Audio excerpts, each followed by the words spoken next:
החסידי בנוסח עדות המגזר, אותם זמרים ואותם זמרות באים, איך יש להם זמן, איך יש להם מקום פנוי ביומן לכל זה. הפעם מפאת קדושת הפסטיבל כולם שמים על הראש כיפה לבנה קטנה שמקדימה כתוב הילטון. הם שרים רק מהמקורות, במקורות לא תמיד יש חריזה, וזה הזמן ליצירתיות. ככה באים לעולם יצירות, באמת יצירות מופת, כמו שישו ושמחו בשמחת תורה ותנו כבוד לתורה.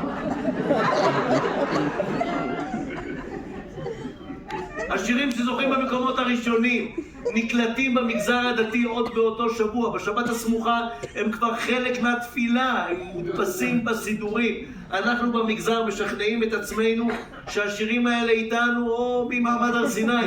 אחרת איך נסביר את העובדה הבאמת שערורייתית שלהיט הבר מצוות הנצחי הוא בעצם מקום ראשון מפסטיבל 1970, ושאילנה רובינה היא וואחד דמות חסידית. יברכך השם מציון,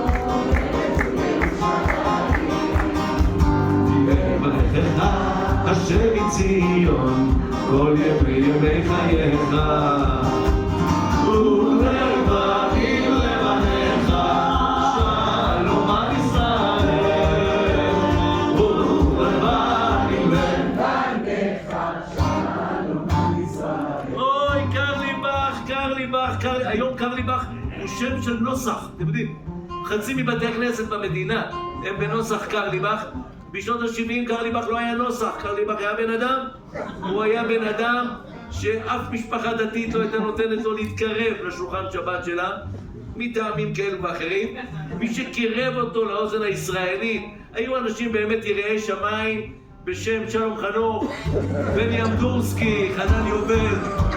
והאר אלינו בתורתך ותהבק בינו